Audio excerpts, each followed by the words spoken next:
Hey everybody, welcome back. This is Dr. Chad at Live Well Chiropractic in Wexford. We are going to be doing the lower extremity video today. Questions, comments, concerns, feel free to send us a message and we can handle those, but I hope you've enjoyed this little video series so far. If you hadn't checked out our other videos or my other videos, we did an intro video on Monday, we did a kind of spine and back video on Tuesday, and yesterday was upper extremity, shoulder, elbow, wrist stuff. So we're talking about active release technique or ART and how we treat some common conditions associated with the lower extremity.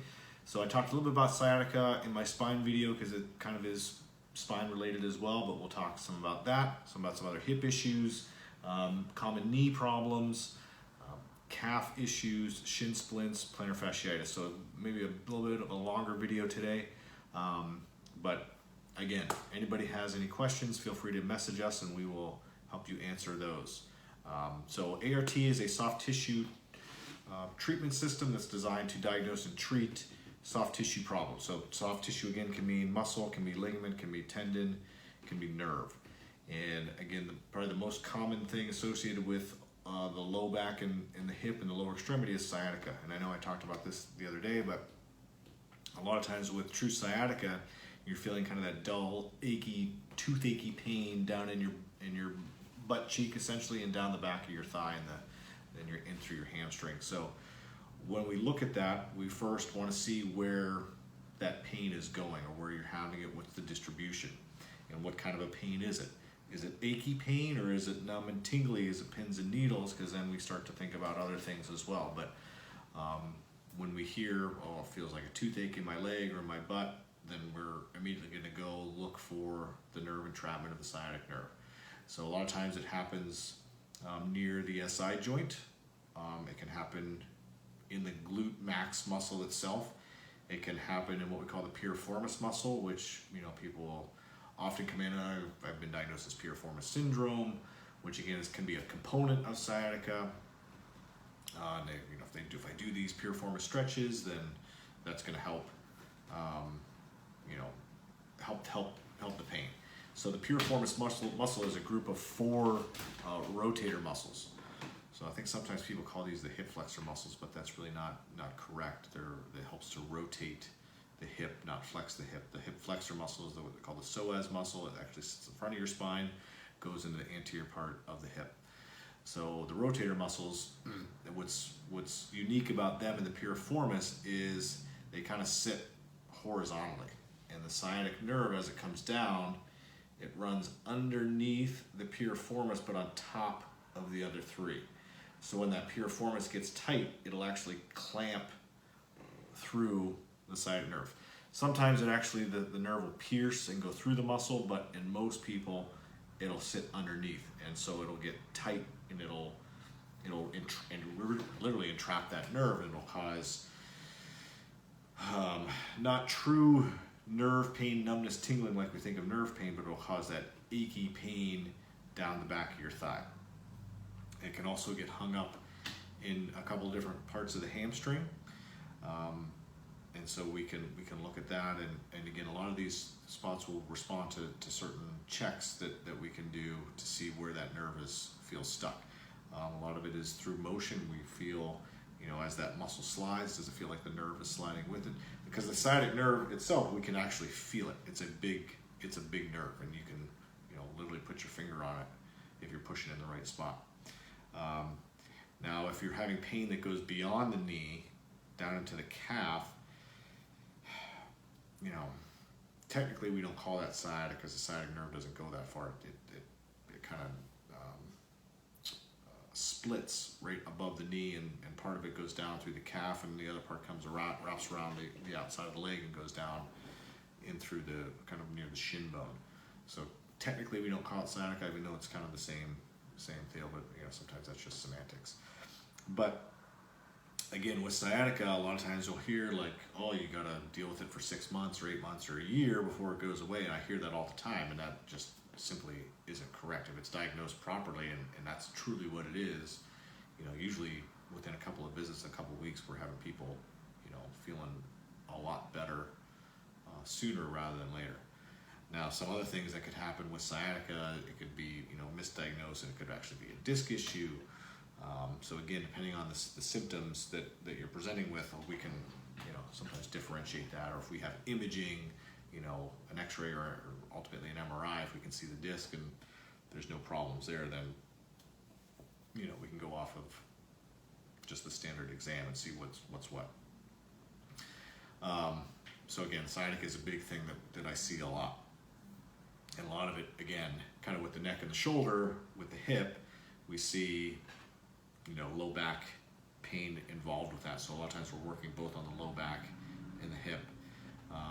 Other hip pain, you can, again, with different types of activities, running being a popular one, some people might have hip pain, but it's not necessarily sciatica either. So you could have general hip pain, and it can be muscle related. It can be part of the glutes. So there's three different glute muscles that we look at, and are those being a little bit dysfunctional? Is one side working harder than the other, right to left? And is that throwing your gait off as you're running? And if it is, if you continue to do that, it's just going to kind of compound the injury. And again, something else we see with runners is IT band syndrome, and we can help a lot of times with that through different treatments there, releasing different muscles. So, hip issues, and a lot of times people, as soon as they have hip pain, especially if you're older than 40 or in your 50s, you think, oh, I'm going to need a new hip. I got arthritis in my hip. It's got to be replaced. And that, again, usually isn't the case.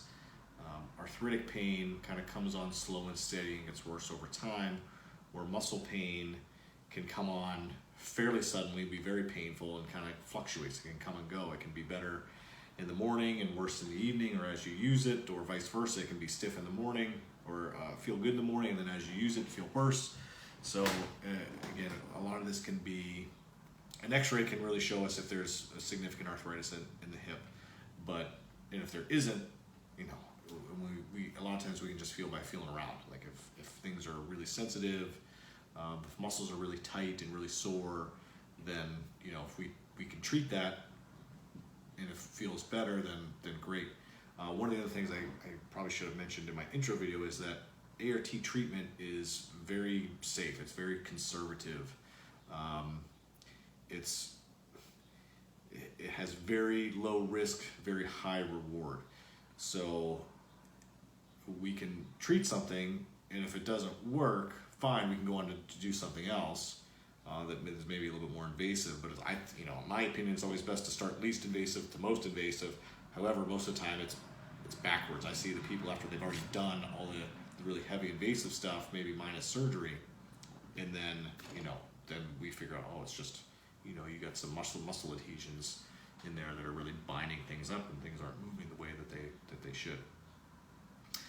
And even if someone has had surgery, hip replacement, or even back surgery or knee surgery, what we're going to do is not going to affect, those artificial joints or those, bolts and screws and plates in the spine. That's not, we're not going to have any negative effect on that. So ART can be done on pretty much anyone. There are very few contraindications to ART treatment.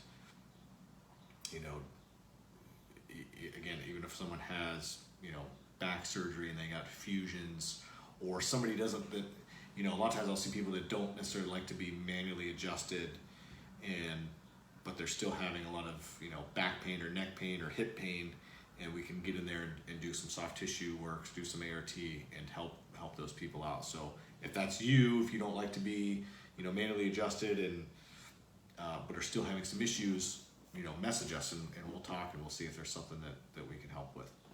But getting back to lower extremity knee issues. So again, we kind of have to diagnose what is going on, but in my experience, a lot of people that come in with kind of random knee pain that we know it's not going to be a degenerative knee or arthritic knee. We know they didn't have any traumas or injuries. They didn't tear any ligaments. It's not an ACL, it's not an MCL. And they have just kind of broad general knee pain. A lot of times we find in the leg and the thigh, you know, some of the groin muscles or the adductors are tight, or the quads are tight, or, you know, sometimes to an extent the hamstrings are tight underneath, and we can find and replicate that pain by doing some certain tests and checks, and we can treat that, and all of a sudden, you know, the knee pain is gone. So a very common issue. Now again, we have to see if there's other factors involved. If there is possibly arthritis, then we have to take that into consideration. Or if they've had a replacement, you know, we have to be a little bit careful there. But again, we can still work on the knee, because we're not really working on the knee itself, we're working on the soft tissue that attaches to the knee. So that's what makes that unique. So knee issues is something that, again, I'm not seeing as a primary reason people are coming into the office, but it's a secondary thing where, you know, they had some back pain, all of a sudden it's, oh, my knee was bugging me, can you take a look at that? And we start talking about what's going on, what happened, how long has it been bugging you. So getting a history there is important to help me figure out what's going on. Another very common thing that I see, I know I say that a lot, but I do see a lot, is shin splints. And again, I'm not the primary provider people are coming in to see. They're doing PT, or they're doing this, or they're doing that, and you know, they're coming in for something else, or they know someone that was coming in for something else, and hey, can you help shin splints? And we see this even in a lot of young people that are running track or cross country or any type of a running sport, where they get a lot of discomfort in the shins, or they get numbness and tingling in the foot. And so there are two types of shin splints: anterior shin splints and posterior shin splints. So it's two different muscle groups that are being affected. And again, it's a fairly simple diagnosis. We can get in there and feel around and feel how things are moving, where things are tight. And usually these two muscles are going to be very sensitive to touch. And again, you might not feel it. You know, people get pain there, but they don't necessarily kind of go in there and feel around in their shins to see what's tight and what's sore. The one is the anterior tibialis muscle, which is in the front part of your shin. The other one is actually a muscle that goes down into the foot. It helps to flex the toes, and that sits behind the shin.